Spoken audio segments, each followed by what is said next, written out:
sebelum kita memulai pelajaran, ada baiknya kita berdoa yang akan dipimpin oleh Brenda. Mari teman-teman, sebelum kita belajar, kita membaca doa terlebih dahulu. Berdoa, dimulai. Bismillahirrahmanirrahim. Rabbil zidni ilma warzuqni fahma. Amin. Nah, Ibu absen dulu ya. Kia, Hadir, Bu. Brenda, Hadir, Bu. Dini. Hadir, Bu. Alhamdulillah semuanya hadir ya. Nah, sebelum kita belajar, kita speaking dulu. Tepuk semangat dulu ya. Tepuk semangat.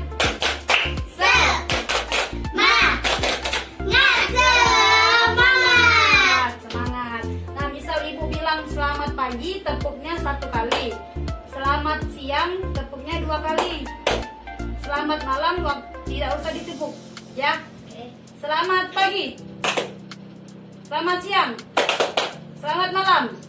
Nah, pintar, udah fokus ya. Nah, hari ini kita belajar tentang cerita rakyat. Cerita rakyat. Ada yang tahu tentang cerita rakyat ini apa? Pengertian cerita rakyat? Tidak tahu, Bu. Nah, cerita rakyat ini adalah cerita yang berkembang di setiap daerah dan menceritakan asal-usul legenda yang terjadi di suatu daerah. Nah, cerita yang berasal dari masyarakat dan berkembang dalam masyarakat.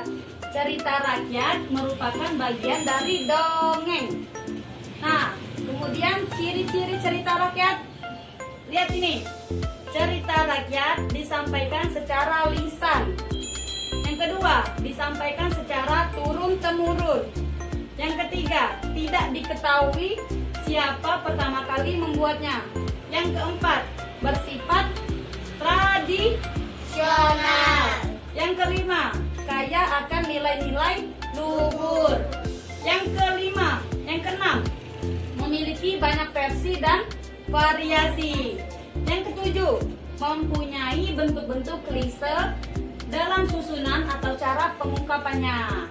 Coba Ibu tanya, cerita rakyat yang dari Palembang siapa yang tahu? Saya Dini, Bu. Siapa? Pulang sekarang. Ya, pintar. Yang dari Padang? Saya Brenda, Bu. Apa Brenda? Kundang. Pintar. Semuanya udah pintar ya tentang cerita rakyat. Contoh-contohnya tadi. Nah, sekarang Ibu menjelaskan tentang jenis-jenis cerita rakyat. Yang pertama, mitos. Mitos ini contohnya Nyi Roro Kidul. Tahu kan? Terus Jakar Tarub. Nah, mitos ini ditokohi oleh dewa atau makhluk setengah dewa. Nah, yang kedua, legenda. Legenda ini merupakan cerita rakyat yang mengisahkan riwayat terjadinya suatu wilayah, ditokohi oleh manusia. Yang ketiga, dongeng. Prosa rakyat yang dianggap benar-benar oleh empunya cerita dan dongeng tidak terkait waktu dan tempat.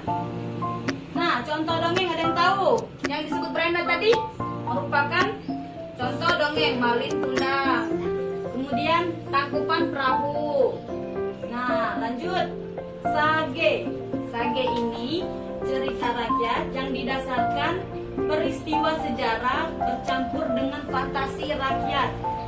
Yang kelima, fabel. Fabel ini cerita rakyat menokohkan binatang sebagai lambang pengajaran moral. Contoh dari fabel. Nah, ada yang tahu dongeng tentang si kancil anak nakal. Nah, itu merupakan jenis cerita rakyat. Nah, fabel benar. Yang keenam, paralel. Cerita rakyat yang tokohnya adalah manusia dan hewan. Contohnya semut dan belalang. Yang ketujuh, jenaka. Jenaka ini cerita rakyat tentang perilaku orang bodoh, orang malas, atau orang cerdik. Masing-masing dilukiskan secara humor. Nah, sebagai hiburan kita. Contohnya Pak Kodok, Lebay Malang. Lanjut, cerita terbingkai. Cerita yang di dalamnya ada cerita lagi. Nah, tadi sudah Ibu jelaskan tentang ciri-ciri cerita rakyat. Coba sebutkan satu saja ciri-ciri cerita rakyat. Dimulai dari Dini. Bersifat tradisional. Nah, pintar, bersifat tradisional. Yang kedua, coba Brenda. Kaya nilai-nilai luhur. Nah, pintar, kaya nilai-nilai luhur. Yang ketiga, iya. Nah, pintar, memiliki banyak versi dan variasi. Setiap karya sastra tentunya memiliki unsur-unsur sebagai pembangun. Nah, begitu juga dengan cerita rakyat ini memiliki unsur sebagai pembangun cerita. Nah, terdapat dua unsur. Yang pertama, unsur intrinsik, unsur yang membangun dari dalam. Contohnya, tema. Yang kedua, alur. Alur ini terbagi menjadi tiga. Yang pertama, alur maju, alur mundur, alur campuran. Coba diulangi, Dini. Mundur. Nah, terdiri dari tiga ya alur. Kemudian latar. Latar juga terbagi menjadi tiga. Yang pertama, tempat, waktu, suasana. Coba diulangi lagi. Tempat. Terus suasana. Pintar. Yang kemudian tokoh dan penokohan. Ada yang protagonis. Protagonis ini yang baik. Nah, antagonis ini yang jahat. Pernah nonton Bawang Putih Bawang Merah? Nah, Bawang Putih itu tokohnya sebagai apa? Orang baik. Nah, kalau Bawang Merah orang jahat. Orang jahat itu termasuk di antagonis. Nah, kemudian sudut pandang dan amanat. Nah, sekarang anak-anak coba buka bukunya halaman 34. Coba dibuka. Nah, di situ terdapat cerita tentang si kancil dan buaya. Nah, nanti itu dikerjakan di rumah ya.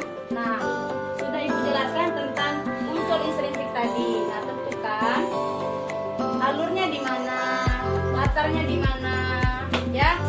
Nanti hari Rabu depan akan kita kumpul satu-satu dan dibacakan di depan. Oke? Nah, mungkin itu saja materi kita tentang cerita rakyat. Nah, sebelum kita pulang, ada baiknya kita berdoa terlebih dahulu yang akan dipimpin oleh Brenda.